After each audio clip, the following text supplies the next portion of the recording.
Ah, le rôle de sauveur. Je le connais bien, celui-là. De tous les personnages, c'est sans doute celui que j'ai le plus joué. Je pourrais, mais je suis expert dans ce rôle-là. Je pourrais être plusieurs fois oscarisé pour ça. Alors, le nombre de César, je t'en cause même pas, hein. De quoi faire pâlir toutes les starlettes montantes. Et oui, ce personnage, ce rôle de sauveur, pourquoi on le tient? Ben, comme tous les rôles, on les tient parce qu'à un moment donné, ça a une nature compensatoire. C'est toujours par rapport à nos fameuses blessures émotionnelles, c'est toujours en rapport avec nos besoins fondamentaux. Alors pourquoi tu joues le rôle de sauveur? Ben moi, vous savez, j'aime bien. Le mieux, c'est de parler de moi-même, c'est de parler de mon expérience, c'est de parler de choses éprouvées. Hein. Quand je parle de Monéos, de la méthodologie elle-même, des processus qui sont à l'œuvre, des différentes interactions entre les différents flux de l'écosystème, la nature des flux qui correspondent au processus psycho-émotionnel, comment on passe de nos besoins, de nos croyances, de nos perceptions, jusqu'à nos décisions, nos actions compensatrices, les rôles, les masques que l'on met. Voilà, tout ça, ça fait partie du corpus de la méthode. Bon, j'en reviens à ce rôle de sauveur que moi j'ai particulièrement connu et mis en œuvre le plus souvent sans m'en rendre compte, parce que quand tu t'en rends compte sur la fin, quand tu commences à... Bon, tu te méfies, mais tu te fais avoir quand même. Hein. Tant que tu as quelque chose à apprendre, tu te fais avoir. Et donc ce rôle de sauveur, moi je l'ai souvent tenu par rapport à ma blessure de rejet. C'est-à-dire que la meilleure façon d'être sûr que je vais être accepté, que je vais être désiré, c'est de jouer le sauveur. Si je suis là et que je rejoue un rôle de sauveur pour toi, je te sauve, je te protège, je te suis indispensable, mais tu ne me rejettes pas. Au contraire, tu me désires, tu me veux ardemment, tu veux que me garder. Et voilà. Et voilà. Il y a toujours un fond de ça. Alors ça peut avoir différentes... Dans ma vie personnelle, ça a pris des proportions parfois terribles, des conséquences terribles, longues et douloureuses. Et puis parfois, c'était beaucoup plus insidieux.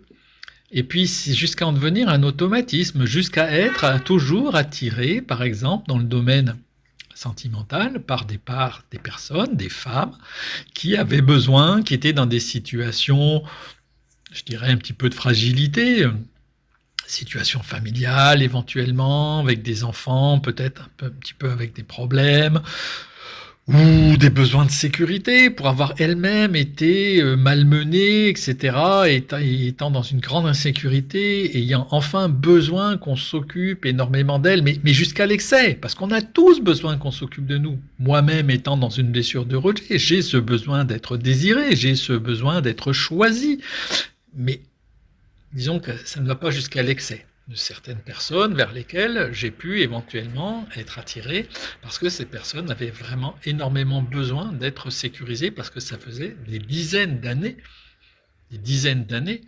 qu'elles avaient des traumatismes lourds par rapport à ça et qu'elles enchaînaient des expériences où on les maltraitait. Voilà. Donc face à des personnes maltraitées, j'étais attiré moi pour pouvoir jouer ce rôle de sauveur. Et ce rôle de sauveur, je le jouais moi-même pour être sûr de ne pas être rejeté. Voilà. Donc toute la mécanique, elle est complexe. Alors comment j'ai vu tout ça? Déjà par l'expérience, par les expériences. C'est pour ça que l'éveil, le cheminement, ça ne fait pas l'économie de l'expérience, ça ne fait donc pas l'économie du temps. Je l'ai vu, donc je m'en suis rendu compte, je l'ai vu aussi en utilisant toujours les outils dont je vous parle, que je propose, notamment la roue de l'éveil. Dans la roue de l'éveil, où quand quelque chose va pas, quelque chose fonctionne, quelque chose te titille, quelque chose t'angoisse, etc.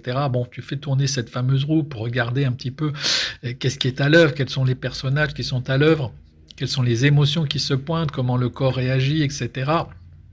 Qu'est-ce que dit l'enfant intérieur, etc. Puis après, il y a une phase d'analyse où tu regardes si tu as où sont les croyances limitantes, où sont les besoins, et puis il y a il y a un item dans cette phase d'analyse qui s'appelle, de la roue, qui s'appelle l'item parcours et potentiel. Et cet item parcours et potentiel, voilà, on apprend apprend à l'utiliser, on fait ce que j'appelle des chronologies de vie, où on repositionne sur tout son passé un petit peu les différentes expériences à chaque fois pour voir qu'est-ce qui se joue, quels sont les schémas répétitifs.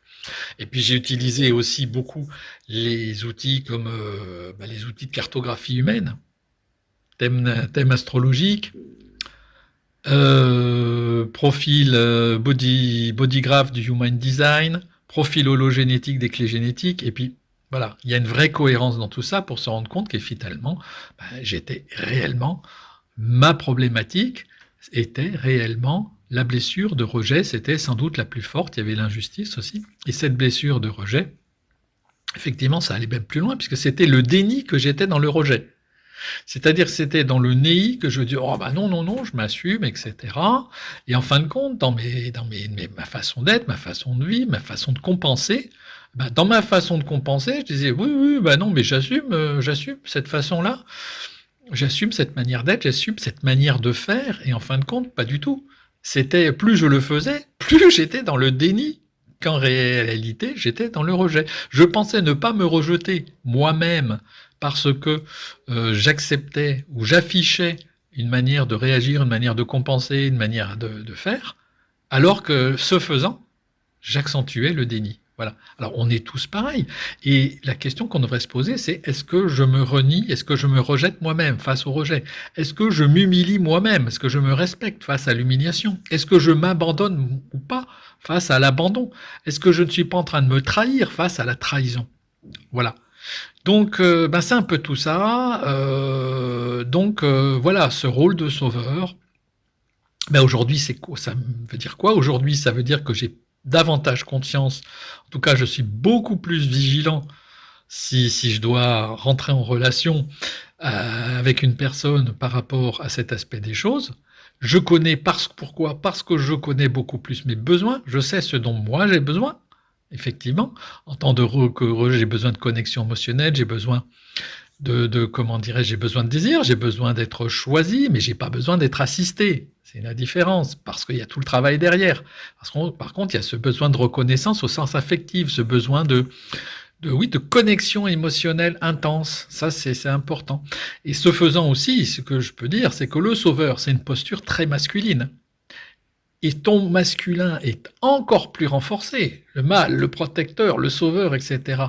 Et ce que ça implique aussi, c'est de reconnaître l'émergence, le besoin d'émergence de la part féminine, de la féminité intérieure. C'est-à-dire plus la douceur, accepter d'être, finalement, qu'on prenne soin de soi. Est-ce que j'accepte qu'on prenne soin de soi? En tout cas, j'en ai envie. Aujourd'hui, ça émerge. Mais c'est ça aussi. C'est-à-dire, on peut en avoir envie, mais on ne laisse pas faire tant qu'on n'a pas conscience, tant qu'on est dans le déni. Voilà. Donc tout ça, ça permet un rééquilibrage et ça permet d'aller notamment vers des relations qui vont plus te saisir. Non pas que ces relations où le rôle a été joué étaient des relations destructrices ou toxiques, en aucun cas en ce qui me concerne, mais c'était pas adapté, c'était pas des relations telles qu'aujourd'hui, je peux appeler de mes voeux une relation avec une partenaire de vie où il y a de la conscience, de la lumière qui a été mise sur ça, mais tout ça, c'est le fruit d'un parcours.